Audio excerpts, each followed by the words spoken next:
I'm Sarah Burke, and this is the Women in Media podcast. My guest today is an international television host, a producer, a best-selling author, a very sought-after public speaker from the Oprah Winfrey Show to the Marilyn Denis Show. And we'll get into all the shows that she's hosted herself, including her new podcast. I'm so excited to welcome one of my new clients to the podcast today, Debbie Travis. Hello, hello, hello. So I'm producing her new podcast. Trust me, I'm a decorator. This is a very new thing for you to be in the podcast world. How are you finding it so far?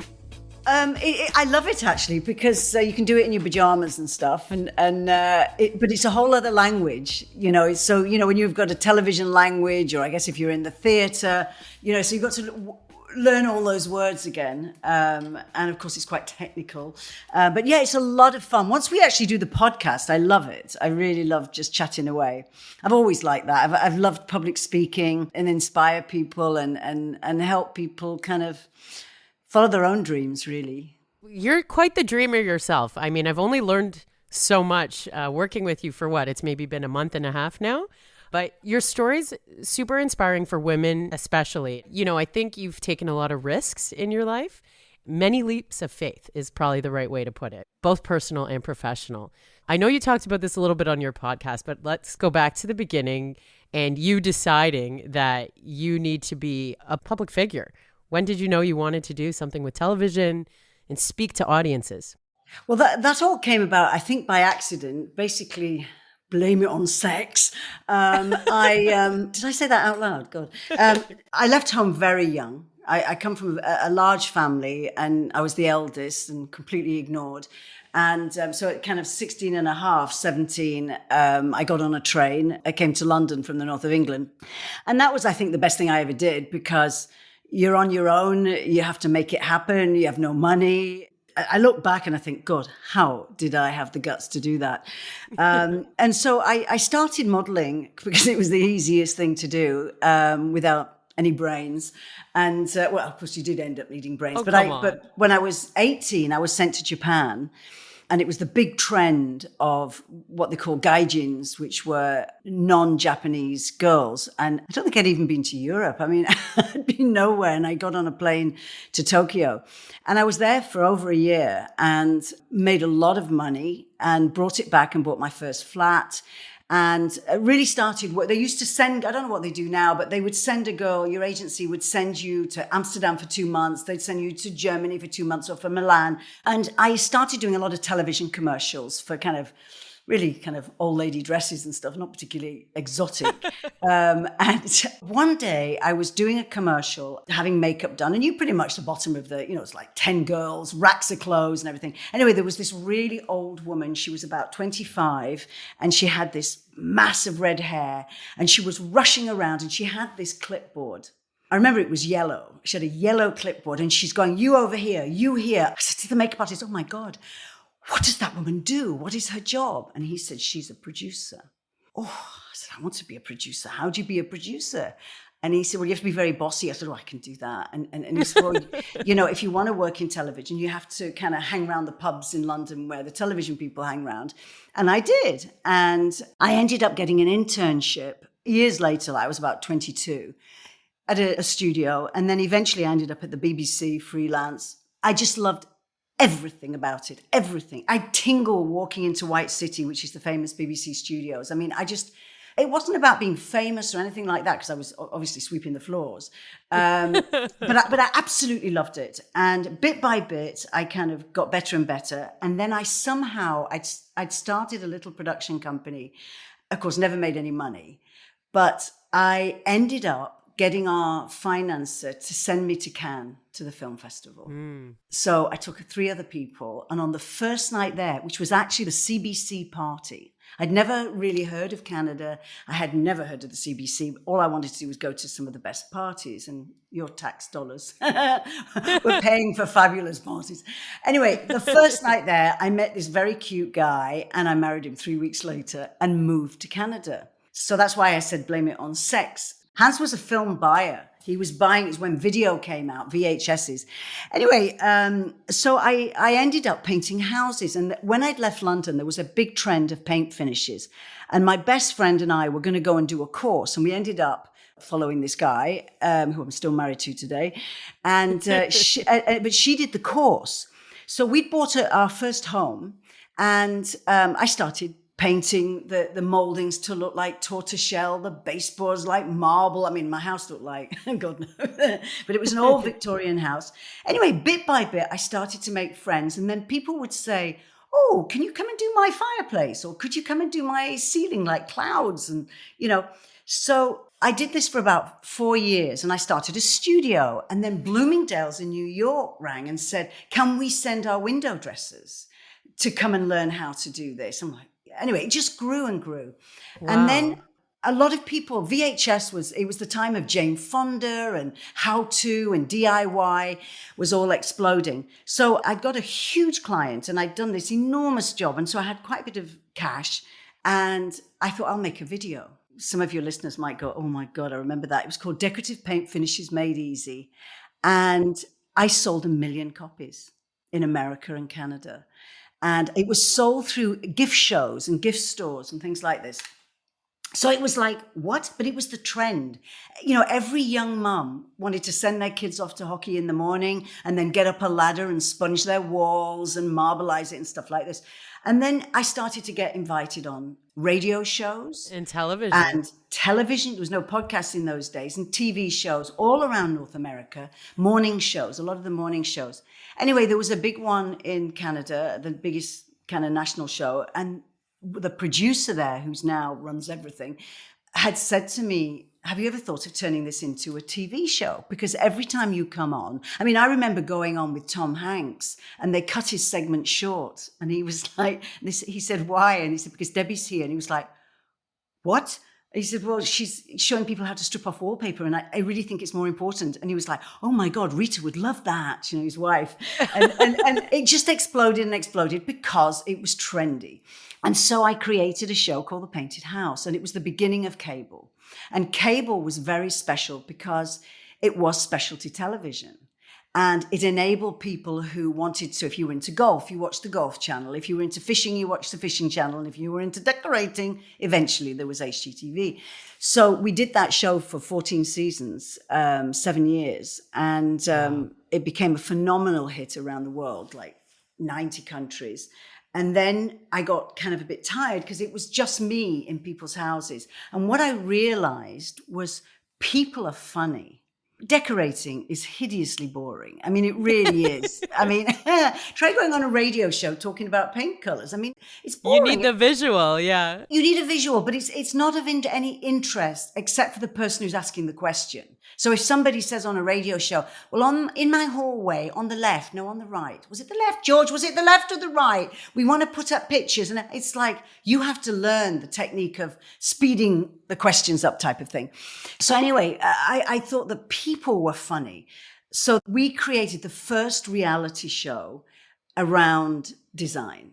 And that was a show called Facelift. And that's where we surprised families. So like you would be sitting here, and while you're here, I'm gutting your house. This poor family who've only gone into it to get a free makeover. You've got a cameraman's just eaten their Sunday lunch, which was hidden in the fridge, or the kids have been chained up after school in the basement so they don't make a noise because of the cameras, and, dad's sobbing at the bottom of the garden. And I thought, God, these people are great. They're funny. and then there's the old lady next door who says, oh no, she's not going to like that, And so it's about us. It's about people. And their reaction to something that's quite dramatic, and of course, when you're renovating, you do see the chaos we've all got a bit immune to these shows now because they just exploded and there were so many of them. But, when somebody's ripping out your house and the owner's not even there, the men were the best because the men often stayed behind and the wife went away. She might have gone somewhere to see her mother or something. Well, men are terrified of their wives, most of them. And you'll be saying, oh no, she's going to love lime green all over the kitchen walls, she's going to love it. And so it was very funny.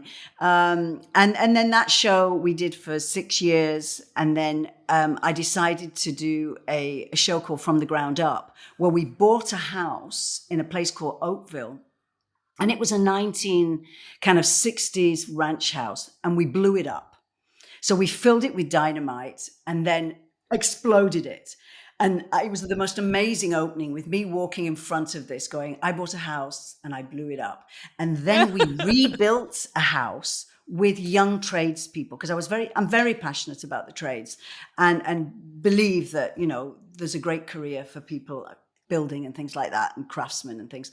And so we took young people to try and teach them that they didn't have to be a doctor or a lawyer or anything that the mum and dad wanted. This was a good career. So that was a really big hit. And then we did another show called All for One, which was going across the country, rebuilding communities and stuff. And then I did Dolce Debbie. So 5 series, over 20 years. And Dolce Debbie was the journey in Italy. From what I know about you now, it's just you. You're still the powerhouse here. I mean, you get help here and there from hands, but this is your empire and you've built it from the ground up, quite literally. I am a bit of a control freak, I have to say. So yeah, I have help. I didn't do all those houses on my own, but I have had old ladies come up to me in the airport. I remember one woman and she says, I think you're marvelous. And I said, thank you. And she says, well, how do you do those rooms in 30 minutes? And I'm like, come on. The magic of television. The power of television. So no, I of course I have people, who do all the other stuff.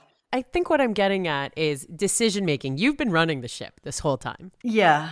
I want to know about how you found that confidence as a young woman. You left the house so young. How did you find that confidence to make all those decisions and start all of those things? Well, I think doing it so young and not having a choice, there was no way I was going back to the village where my mum lived.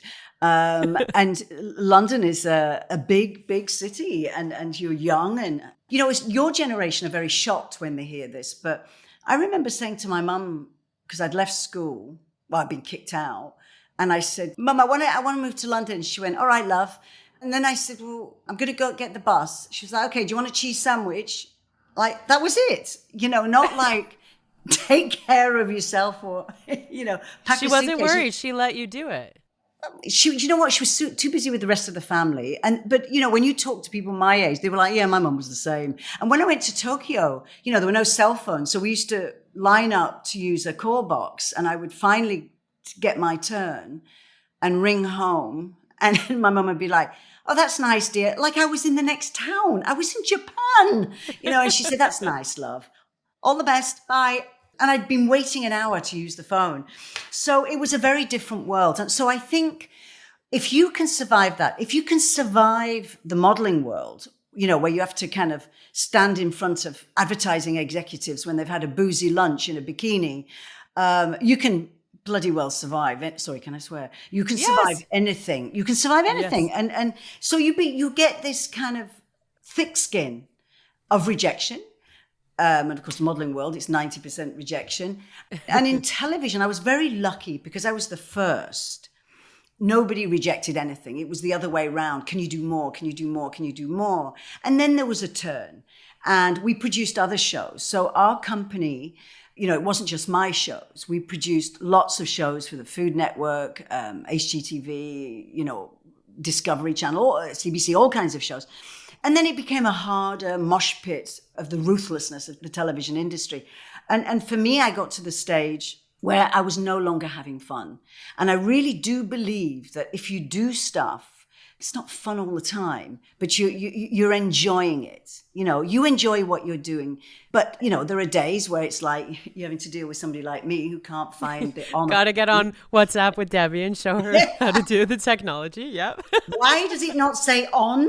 Put the on button on. Mine doesn't say on, Really? We figured each other out now. We figured it out. So there are frustrating days. There are hard days. They're all hard days. But if you love what you're doing and you're giving people pleasure out of what you're doing, I think you'll always see success. And it's not always about money. And I think when you do these next chapters, which I'm doing now, you're not paying the mortgage, you're not paying the school fees, you don't have as many hurdles as you do when you say 30.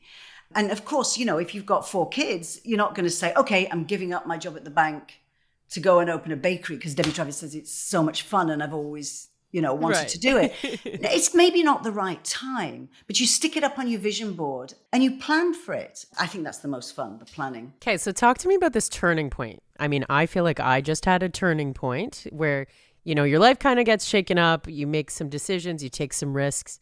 So when did the direction change for you that you weren't having fun? Like, what were the things that you had to start listening to? When you have a successful television show, a lot of stuff comes with it. And I did not me, it was partly to do with Hans, my husband. We owned all of it. So we didn't work for a network. We worked for us. And we sold our stuff to the network. And with the success comes the product line, and we had huge product lines and still do. We've got one at Giant Tiger now. And the books. And then I had a syndicated column for 20 years that was syndicated all across North America. And all this stuff that revolves around it. And the public speaking, which I really enjoyed. So there is no stopping. You're standing in the middle. It's like the middle of a bicycle wheel. And all these things are going on. Plus you're raising a family. And that was fine. And I loved it. But what changed was the meetings changed. You'd sit in a meeting now with 40 people. Some of them look like they were still in diapers, and I'm like, I know everybody wants to put their imprint on the world, but it gets very frustrating when, a 12-year-old's telling you how to do stuff. It got like a feeling of deja vu. And it's nothing against the next people coming in. There was nothing new. And I felt but I did that 5 years ago.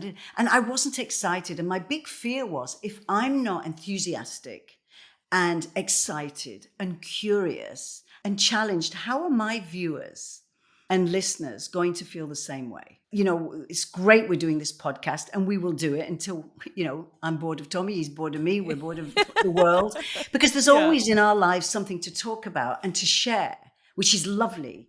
And I think people will follow along kind of with that. How has your experience been as a woman through all of these things? I mean, I can kind of guess with the modeling, how that would go. But when you were pitching to television early days, how did you find your experience pitching to men versus women? Well, first of all, television is a very female-orientated business, I have to say. Women make very good producers because they're multitaskers. So probably the head honchos at the top, maybe more male. So I dealt with a lot of women. And to be quite honest, I didn't really see any difference.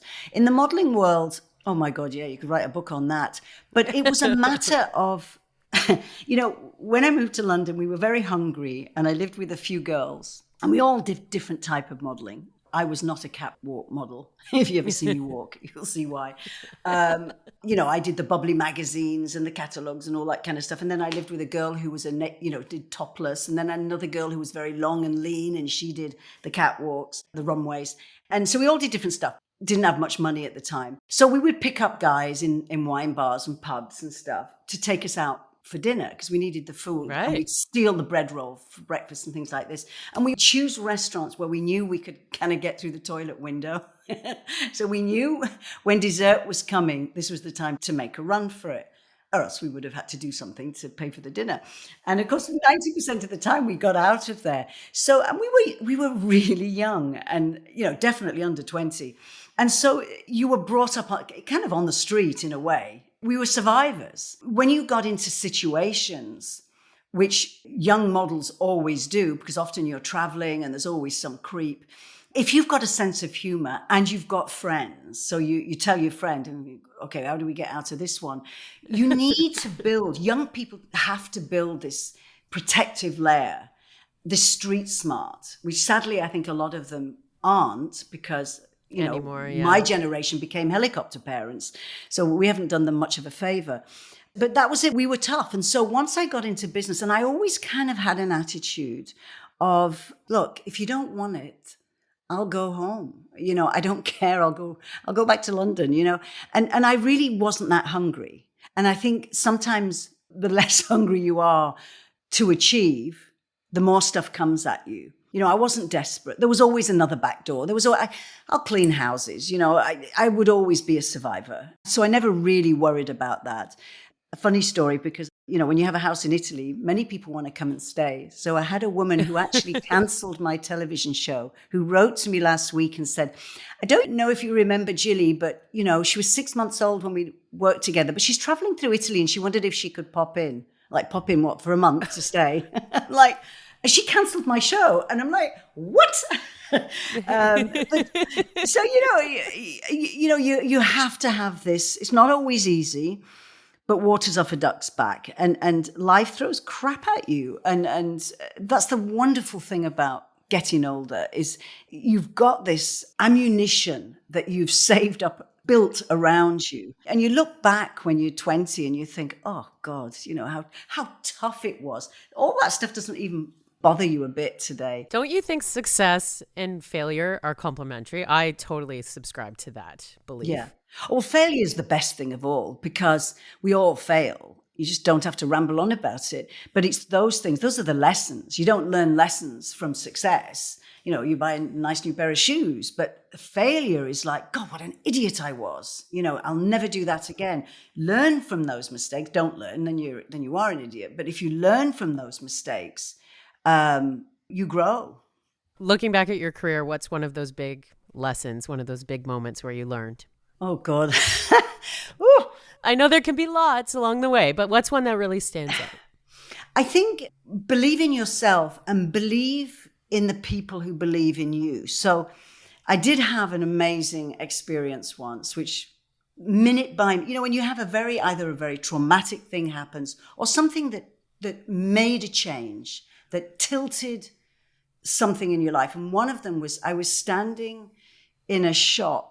What was it called? It wasn't Anthropology, but it was a store like that in Montreal with two screaming young teenagers. We were going on holiday the next day and they were beating the shit out of each other in the changing room about, I want those jeans, stop copying me, the usual stuff, right?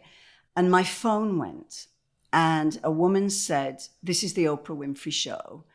Is this Debbie Travis? And I said, yes. And I said, Oprah. And the woman behind the till said, oh my God. So she turned all the, it was that pulsating music. She said, I'll turn it off. So I had this conversation with all these other mothers listening. And she said, we love your show. We watch it in Chicago. We'd like you to come on the Oprah Winfrey Show. I said, oh my God, that's amazing. Yes, absolutely. I'll speak to my producer. I'll speak to the publisher, all this kind of. So she said, okay, great. We'd like you here on Monday. Well, it was Friday. I said, oh, but I'm going on holiday tomorrow. She said, oh dear. I said, well, look, give me 5 minutes and let me make some calls. So I called the publisher in New York, Random House, and she said, cancel your holiday. You go. It's Oprah. So then I call HGTV and they say, cancel your holiday. Get rid of your children. Tell them you don't have children. Go. I call my miserable husband, who's already in Italy or wherever we were going, because we were filming there as well. And I said, you won't believe it. The Oprah Winfrey Show wants me on the show. And it's on Monday, so I guess I'm not coming on holiday. And he said, you have to come. You have 2 children, it's school holidays, we're filming. I can't do it without you. And if Oprah wants you, she'll want you next month. I think that the woman behind the till, who I know had blue hair and a bolt through her nose, was now sobbing. Oh, no, I know. I said, I know, I can't go. And so I called them back and they said, thank you very much. We'll get somebody else. Oh, those words probably killed you. Oh, can you imagine? Anyway, he was absolutely right. And a month later, they called again and I went on quite a few times. So you have to have your priorities. It was the worst holiday I've ever had. Nearly got divorced. But I guess I learned a lesson. Believe in the people who believe in you, That's good advice from Hans. Maybe I need to call him next week if I need some advice. Oh, he loves advising people. Yeah, he's very good because he's very calm and he doesn't see the glitz and the glamour. He sees through it all, and he was right. If they want you now, they're going to want you in a month,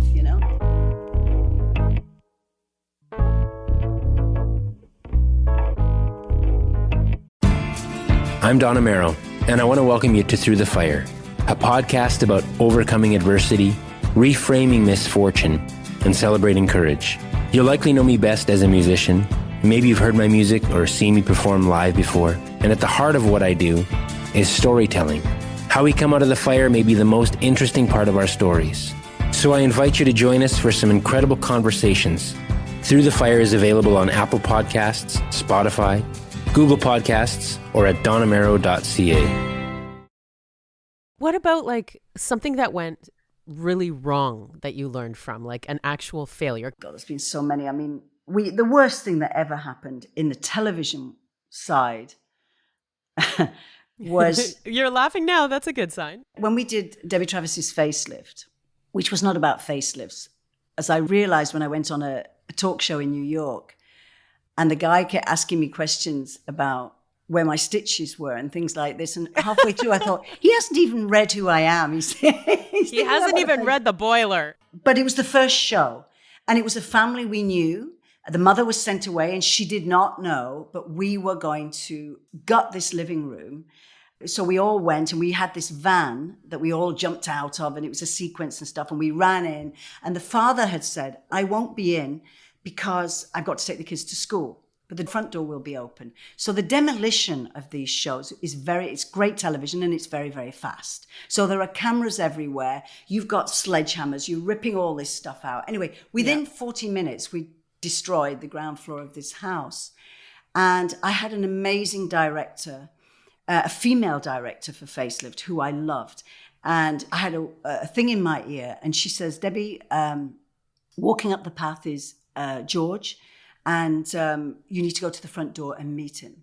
So I opened the door, because I had never met these owners before. They were friends of friends, and I was never in those production meetings, so that it was a surprise when I met them for the first time on camera. And I said, well, George, you have the ugliest living room in the world, and that fireplace, oh my God, with those carved ducks, that was terrible, and we've ripped it all out and whatever.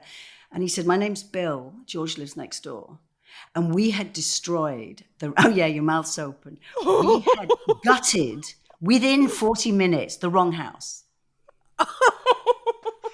And I had to make the phone call because I was also the producer of the show, one of the, the main one. I had to call the network because we had to put the house back as well as do the show on the next house. Oh my God, that was a disaster. And that was like, make sure you dot all the dots before you go in.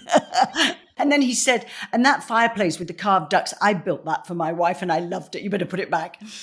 So that was a disaster. And that was years ago and right at the beginning. But there was always stuff. And, you're always frightened nobody's going to get hurt. Because I think they're probably a bit more careful today than we were. I mean, you got chainsaws going and then a camera and wires and water. You probably just had little glasses on and you were like, I'm fine. Yeah, and then, then somebody would fall off a ladder and you'd say, get a camera, quick. Has he broken his arm? Quick, follow him to the hospital. It was all about the footage, and always crazy stuff. Always crazy stuff. Taking this conversation over to you becoming a best-selling author. Will you hold up that book again for me? Oh, Design Your Next Chapter. Yeah. So this is the paperback version. Very Sex in the City looking, by the way, the cover, don't you think? Yeah. Well, the hardback doesn't have me on. And this was a fabulous photographer. Do you ever get Kim Cattrall? I feel like you and Kim Cattrall could be like sisters. Oh, God, yes. Because somebody said somebody should make a television show about my life and Kim Cattrall could play it. That would be cool, huh? Yeah, let's make it happen. Okay, so tell me about where the spark for writing that book came from. Okay, so at the moment I'm working on book 12. So I did 8 decorating books and they were out of New York and they were, picture books and writing. And basically what would happen is a photographer would come up from New York and then shoot the ends of all the shows. And so we had all this amazing photography and stuff. So we did 8 books. And then the National Post, I think, did a story about working women and the nightmare of women going back to work when they've had like their first baby, or women going back to work after retirement, or women going back to work when traumas happened and stuff like this. And several well-known people wrote this story and they were all quite funny. And my editor rang me up and said, I think you should do a book about raising children and working and all the dilemmas that come out of that.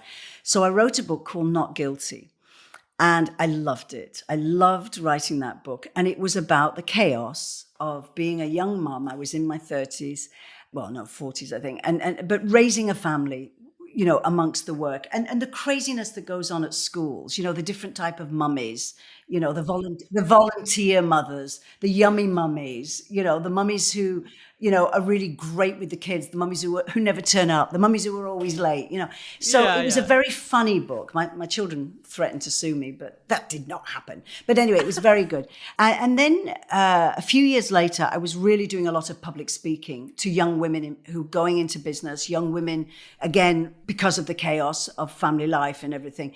And I became intrigued because I was kind of walking away from the television world, and I'd fallen in love with this idea of renovating a house in Italy. And I was on a bridge, and that bridge is what everybody goes through when you have a next chapter. Most of us, it's back and forth. Shall I do it? Shouldn't I do it? Your mind is in turmoil. What if? And I started to research. And when you're interested in something or something's new in your mind, it pops up. It's like if you buy a red car, a red Volvo, let's say, you'll see that red Volvo everywhere. Like, oh, look, there's another one. So I suddenly got attracted to other people's next chapters. And I would read about them in the paper. I'd hear them on the radio all over the world. And I started to contact these people. And they ranged from a young girl who'd been 8 years in dentistry school and decided the minute she looked into the first mouth on the first day of the job, no, I don't want to do this, and went to the Antarctic to work with the penguins, And then there was a woman who started a makeup line at 72, and a woman who did, they were all over the map, and they were so fascinating. So I wrote Design Your Next Chapter around what I was going through, giving up a salary and renovating basically an open drain, throwing money down it, this 12th century property in Italy, what I was going through with that and the thought process and everything, and what people could do if they were designing their next chapter. So really is a how-to book, and there's bits in it where you can write in it and stuff. Anyway, what was so wonderful was I went across the country, across Canada and America, talking to people with the book, and people would turn up, with like a book like this, but with post-it notes stuffed in it, and like, on page 82, you said this, and I'm only here, and I can't stop crying, and this is my story, and so one of the great things about going on a stage and talking to people is you realize how alike we all are. It doesn't matter what age you are, we all have an idea and a dream. What changes is the guts, if you will, the bravery to actually do it. And it's incredibly hard. You obviously picked up and left what you knew for something where you would have to figure out in a new language, new community, new everything. My God. Well, what came out of that was when we opened in 2015, and it's a retreat center. And we have women from all over the world come, and it's always packed. It's fabulous. And what I realized then, Design Your Next Chapter came out. And then I realized you can have all these ideas, but there's one thing that you need amongst everything. And that is you need to be healthy. Because if you're not healthy, if you're not feeling well, nobody's going to get off the couch and go, yeah, it's my time to open that coffee shop. You don't have the energy. So energy and health are obviously hand in hand. And that's when I wrote Joy. So Joy came out last year, and it's called Joy, Life Lessons from a Tuscan Villa.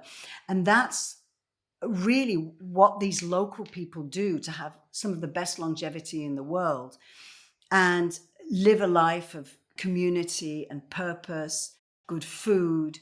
They still drink, they still move. It's almost like balance in a way that we don't know in North America. Exactly. Sometimes. But it's not that Tuscany is much different. It's in a time warp. So Tuscany is very much like our grandparents lived. It's that talking to a friend over the fence. So, you can't change the way things are. And, now with artificial intelligence coming in and stuff like that, I mean, we're all like, oh my God, what's the next chapter? So you've got all this wonderful stuff, and it is a great time to live. It's a great time to do your own thing because all the information's there. But at the same time, some of the, like I said earlier, the getting the thick skin, the street smarts, the real friendships, all those things that are going to help you be who you are have been diluted and sometimes in some cases completely gone. So I think we have to work on a shift where we have the best of both and enabling young people to For instance, if you go to a yoga class every day at 6, a lot of women think that's their social life. Well, maybe there's a woman in there that you chat to every time and you like each other and you smile. The next step is to say, hey, do you fancy going for a juice afterwards? Some people are terrified. Oh, I couldn't do that. Well, you know what? Yeah, that's true. as important as everything else. You need to step out and you will be blown away how most people will go, yeah, sure. Yeah, there'll be I'm sure there's the odd person who slams the door in your face, but there's billions of people out there. You keep trying. We saw in COVID how we missed this. Real people, real touch, real eye-to-eye contact, building a community, not how maybe your grandparents did over the back fence with the neighbors, but find new ways of doing it. Joining groups, joining a walking group. Nothing better than walking. Even if you're not a very good walker, walk and talk, walk and talk. It's amazing because those people will stay with you. What's your proudest moment of your career? If you had to pick like a pinnacle moment, something you are so proud of. I think the retreats, because, I knew they would come, but I didn't know the impact that, and I know if there's anybody who's listening to this now, they will cry. Because women are extraordinary. And the stories that I've heard the shit that women have put up with through marriage, through partners, through kids, through loss, it's never work. Work's so unimportant. It's through relationships and how we have to bounce back and how they do bounce back and how strong women can be. But when they come to us, they come because they can come alone and they make new friends. And we do nothing. We have speakers and workshops and all this stuff, but we actually don't really do anything. We supply a lot of alcohol and a lot of good food and a lot of fun, but they do it themselves because they walk away with 18 new friends. And we stand there when they leave every time. And we've been doing this for 10 years now and watch these women leave, like 14-year-old girls at camp. And it's magic. It's magic because it's what women are made for. Community. Helping each other, sharing stories. I've got a picture on my desk of a 32-year-old girl walking down a path from the back with a 65-year-old woman, arm in arm, and they did not know each other 3 days before. And they were in such an intense, because we can all teach each other stuff. And so I'm very proud of going into something that I knew nothing about. I have never been in the hospitality business, ever. You just participate in it. Oh my God, it's a tough one. But this is something remarkable. And we've seen women's, like sitting under the Tuscan sun, their lives change. A light bulb goes on and something says, right, my time now. Yeah, it's all very inspiring because there are so many women, I'm telling you, who are still scared of just having the coffee after yoga, the juice after yoga, right? And it's like if you make the first decision to step out of your comfort zone, who knows down the road what can come next? I'm not a religious person. I'm not really that spiritual, but I think there's a pattern and there's a weave. And, when you look back on your life, you think, God, if I hadn't been at that party, in the south of France, which I shouldn't have really been there. And of course, handled it very unprofessionally. And, I wouldn't have met Hans. I wouldn't have had the courage because he's a good partner. He's somebody who makes you, it's all about me. It's not about him. And in our relationship, that works really well. We all need a lot of the women say we all need a Hans. But it's first steps. When a baby suddenly realizes he makes that first step and he can walk. The power. Anybody watching that toddler going from one chair to the next, that look on their face, that's like, yo, my life is beginning. That freedom. When you get your first car, it's like the freedom. It's like, oh, you're never going back. It wasn't red, but I had a Volvo. Oh, you had a Volvo. But it's all those steps in your life. And we all have the same worries. Even the people who look really confident. One of my kids was always saying, when they're very small, you get these birthday invitations, 100 a week or something. And I had one child who always said, I said, oh, look, Johnny's having a party. Oh, everybody hates me. I'm not going. I've got no friends. I'm like, well, who did all these invitations come from then? Oh, but they don't like me.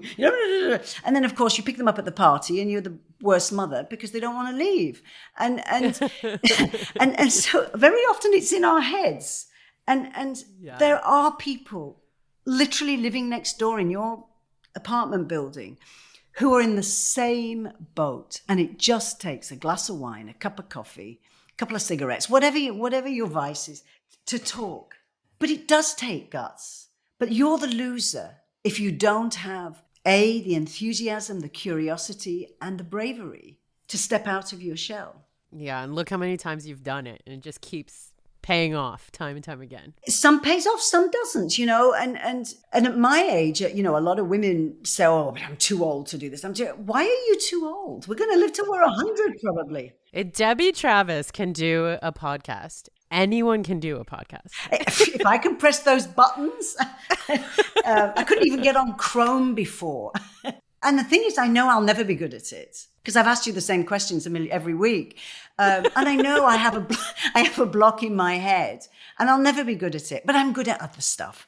And I can knock on somebody's door and say, you know what? Like the talking, come on. Yeah, and I like talking, but I think you have to decide what is it you want out of life. Whether you're 20, 30, 50, 60, 70, what is it you want? And if it's company, which is the most important thing. And, with this thing about phoning, like my kids say, Mum, why are you calling me? And I say, text me. I said, but I've got so much to say. I don't want to write it all down. Said, Mum, nobody phones. I said, well, I'm your mother. I'm phoning. But then you have a great chat. Yeah, it's true. It's true for sure. My mom is the same. So you have to be a bit of a bully. You have to say, no, I'm calling you. Well, there's no inheritance. You get nothing. Yeah. Okay, I have one final question on your public life, and then I want to make sure we talk about your new podcast for a minute.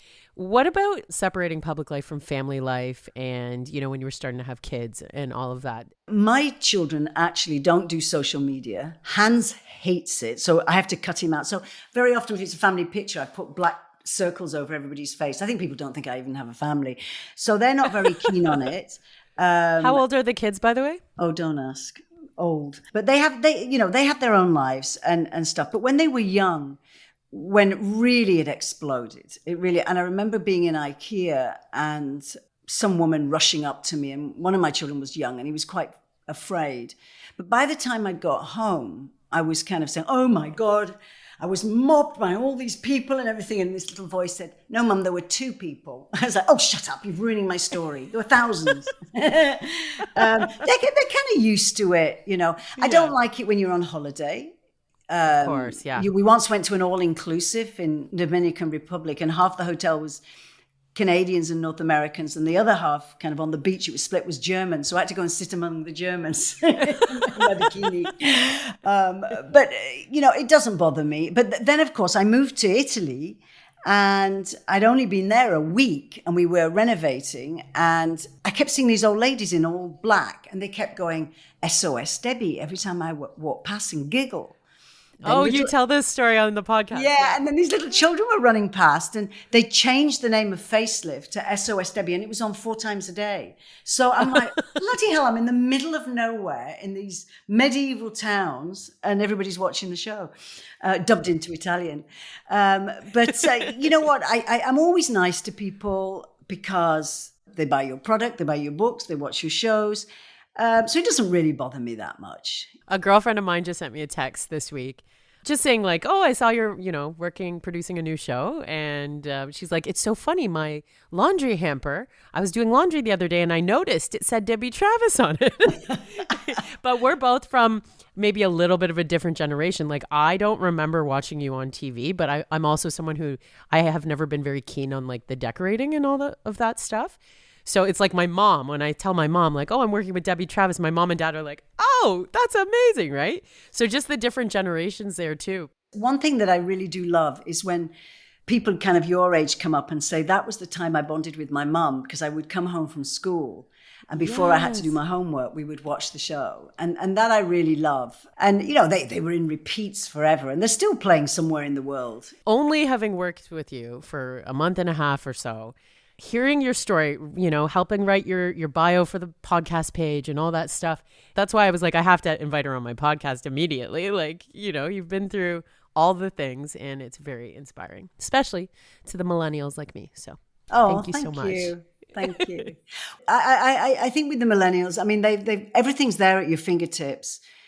You just have to make sure you give yourself time to go out there and just have fun and really be out physically with people. I think that is the key. There's nothing like sitting outside a pub on a sunny day having a drink. Nothing like it. I think the minute you do that, even if you go on your own, meet people, you want to get off the other stuff. The other stuff, I mean, I love Instagram, but I have to say to myself, all right, enough. You've posted twice today. Let's go and do something else, Can I just say something I did hear the other day on Instagram? Yes. Things like, it was Instagram and porn, which I can't really talk about, but things like that are instant dopamine hits. And we've got very used to that. A dopamine hit is like having a cookie or, I got 20 likes. It's instant, it's fast, but then it's gone, right? It's fickle. When you've been to a good party, what do? You come home at night, you lie in bed, either you're alone or you're with somebody, and you rattle on about, oh my God, did you see what she wore? Wasn't that fun? Or did you hear that? Oh my God, they broke the vase. The good feeling has extended. And that's what we need. It's not a flash in the pan. Because when you have a flash in the pan, you need more. You buy a new purse. Oh, it feels great for 20 seconds. But then you need the next dopamine hit. You need the pair of shoes. You need this. You need that. So we need those long things where you're building memories. The dopamine long game. Exactly. Title of the next book. You're welcome. Thank you so much for coming on the podcast. And also thank you so much for working with me. It's been a lovely experience so far. And you guys are killing it. Is Tommy feeling good about it too? We're both feeling good. I mean, when you said we were number 6, I was like, wow, that's great. And then 2 seconds later, oh my God, you're number 2.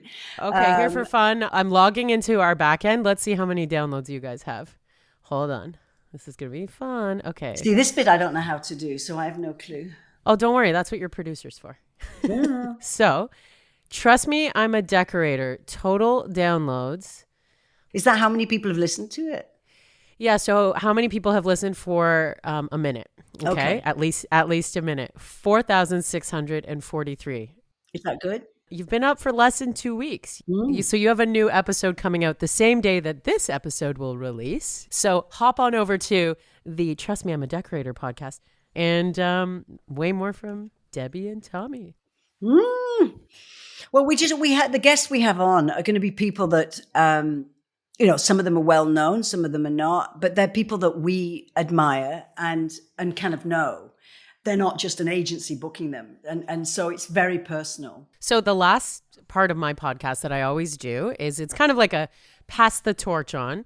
If you could, suggest, recommend a couple women that I should have on the podcast that you love, admire, look up to. Who should I talk to? Oh, my God. Well, I would have Martha Stewart on, who's just been shown at 80-something in a bikini. I mean, oh, my God, she's amazing. Do we have an in with Martha? We should get her for your podcast. Yeah, I should. Yeah, that would be great. Well, I think Marilyn is amazing, too. And I've never spoken to Marilyn. Really? Oh, she would be great. She's coming to the end of one chapter and she's going to be starting something else. And, you're putting on a brave face, but I'm sure there are times when you think, oh, what am I doing? But, she's entertained us all for so many years. Oh, God, there are so many women that, I adore. I like comedians. I like funny women. Yeah, give me a comedian. Ellen. Let's think. I like Chelsea Handler. Oh, she's so funny. I love Chelsea Handler. She's so funny. I mean, Kim Cattrall is turning out, you mentioned her earlier, to be, and I have met her at an award show because my son fancied her. He was only 12 and I really embarrassed him. But we both got an award, Women in Film and Television, at the same time. And she was there. So I got a picture with him with bright red face.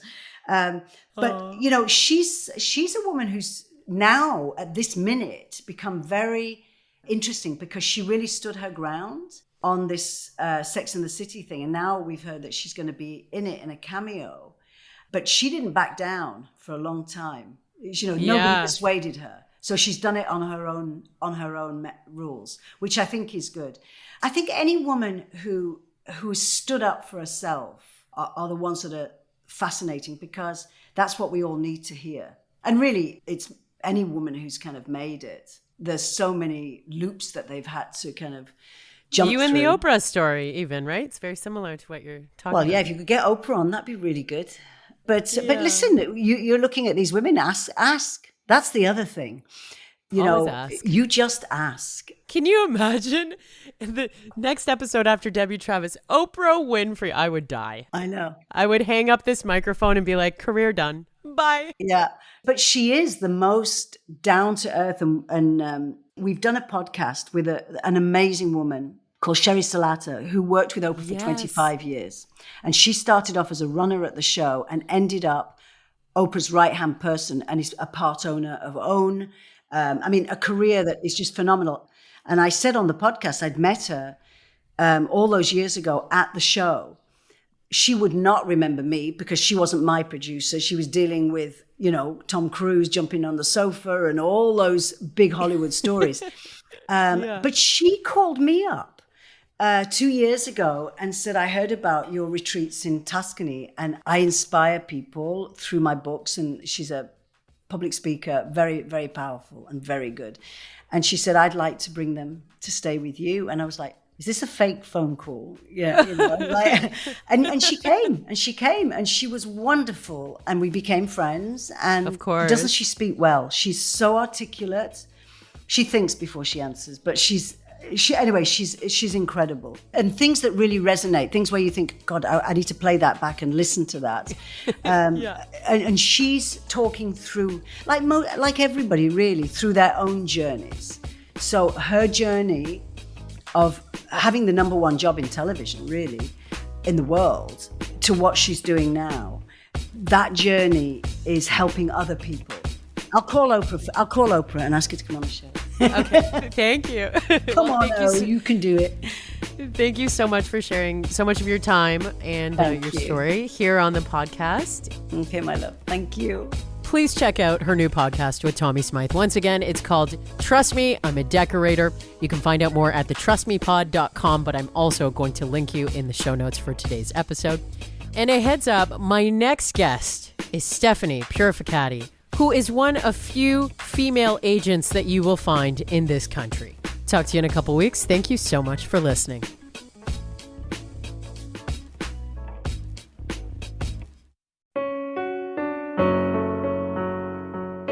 Hey listeners, I'm Christy. And I'm Melissa, and this is Buried Motives, where we dig deep into the details of some of the most gruesome dirtbag murderers. She said she enjoyed hurting things that can't fight back. And that is a disturbing view into the mind of a murderer and such a dirtbag. Yeah, that's not even strong enough words. This is totally a recipe for disaster. And not to justify whatever is going to happen, but you can totally understand and see how this would be in the works. If you were only to look at what she did later on and not know any of that history, she would appear like off the wall crazy. Oh, 100%. Because we're not even close to getting to the end yet. But you can just see this pattern and all this kind of stuff developing in her, which is what we're here for. We're digging deep. Join us each Thursday as we unearth the dirtbags that live among us and the motives buried there. Hope you join us as we exhume the truth. Another Sound Off Media Company podcast.